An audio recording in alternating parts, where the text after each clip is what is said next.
Canada के citizenship rules में हुए बदलाव सिर्फ एक कानूनी अपडेट नहीं है, बल्कि हजारों इंडियन ओरिजिन फैमिलीज के लिए एक तरह से बड़ी राहत है। कई सालों से जो परिवार अपने बच्चों की सिटीजनशिप को लेकर परेशान थे, उनके लिए अब चीजें आसान होने वाली हैं। आज हम समझेंगे कि बिल C3 क्या है, पहली बार ये बदलाव क्यों किया गया, कौन लोग सीधे तौर पर इम्पैक्ट होंगे, फर्स्ट जनरेशन लिमिट क्या थी और इंडियन ओरिजिन फैमिलीज को अब आगे क्या चीजें ध्यान में रखनी होंगी। तो चलिए फिर जल्दी से वीडियो को शुरू कर देते हैं। हाय, मेरा नाम है वर्षा दुबे और आप मुझे देख रहे हैं NBT टेक हेड पर। सबसे पहले समझना जरूरी है कि कनाडा ने बिल C3 को अप्रूव करके अपनी सिटीजनशिप एक्ट 2025 को मॉडर्न बनाने की तरफ बड़ा कदम बढ़ाया है। कैनेडियन सरकार के बयान के मुताबिक ये बदलाव सिटीजनशिप बाय डिसेंस के पुराने और उलझे हुए रूल्स को सुधारने के लिए किया गया है।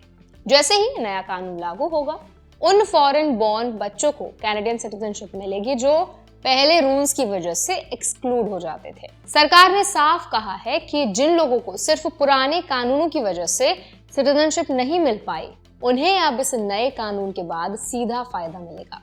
अब बात करते हैं उस नियम की जिसने सबसे ज्यादा इंडियन ओरिजिन फैमिलीज को परेशान किया, यानी फर्स्ट जनरेशन लिमिट। ये रूल 2009 में लाया गया था। इस रूल का मतलब ये था कि अगर कोई कैनेडियन पेरेंट खुद कनाडा के बाहर पैदा हुआ है या अडॉप्ट हुआ है, तो वो अपने बच्चों को ऑटोमेटिक कैनेडियन सिटीजनशिप नहीं दे सकता अगर बच्चा भी कनाडा के बाहर पैदा हुआ है। यही वजह थी कि बहुत से इंडियन ओरिजिन कैनेडियंस जो खुद कनाडा के नागरिक थे लेकिन उनके बच्चे किसी दूसरे देश में पैदा हुए, उन्हें सिटीजनशिप दिलाने में भारी दिक्कतें का सामना करना पड़ रहा था।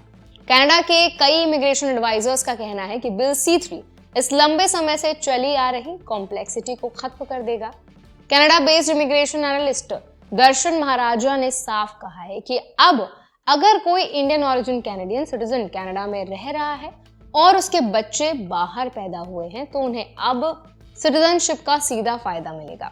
अनुमान है कि ऐसे बच्चों की जो संख्या है वो लगभग 1,15,000 के आसपास है, जो इस बदलते कानून से इम्पैक्ट होंगे। यह संख्या दिखाती है कि बदलाव कितना बड़ा असर लाने वाला है, खासकर इंडियन ओरिजिन कम्युनिटीज के लिए। अब सवाल यह है कि नया रूल कैसे लागू होगा। सरकार के अनुसार जब बिल C3 ऑफिशियली लागू होगा, तब कोई भी कैनेडियन पेरेंट जो खुद कनाडा के बाहर पैदा हुआ है या अडॉप्ट हुआ है, वो अपने बच्चों को सिटीजनशिप दे सकेगा। बस एक शर्त होगी कि पेरेंट को कनाडा से अपने सब्सटेंशियल कनेक्शन दिखाने होंगे। इसका मतलब ये है कि पेरेंट्स ने कनाडा में कुछ समय बिताया हो, वहाँ की सोसाइटी से जुड़ा हो या वहाँ उनकी लीगल प्रेजेंस स्ट्रांग हो। सरकार कहती है कि प्रोसेस मॉडर्न फैमिलीज के ग्लोबल नेचर को ध्यान में रखते हुए बनाई जा रही है। कनाडा की इमिग्रेशन, रिफ्यूजीज एंड सिटीजनशिप मंत्री लीना मेटलेस दियाब ने इस बिल को एक फेयरनेस वाला कदम बताया है। उनके अनुसार ये बदलाव उन परिवारों के लिए बहुत जरूरी था जो पुरानी लॉज की वजह से अनफेयर तरीके से बाहर कर दिए गए थे। लॉस्ट कैनेडियंस ग्रुप के फाउंडर डॉन चैपमैन ने भी कहा है कि ये बिल ग्लोबल मोबिलिटी को ध्यान में रखते हुए सिटीजनशिप को और रीजनेबल बनाता है।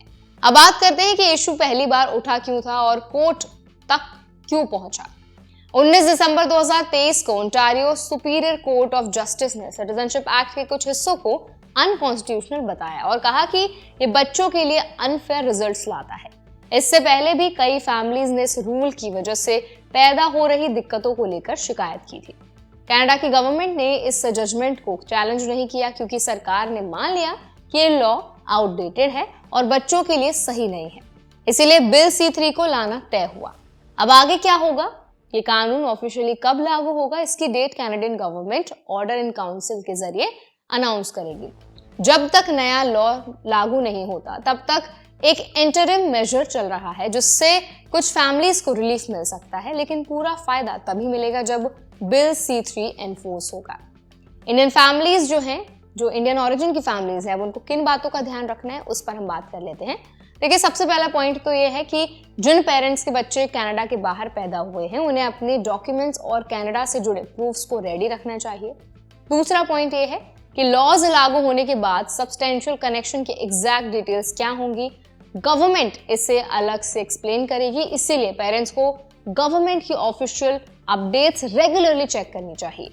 तीसरा पॉइंट यह है कि अगर किसी बच्चे के सिटीजनशिप केस में पहले रिजेक्शन आया था, तो अब दोबारा अप्लाई करने का मौका खुलेगा।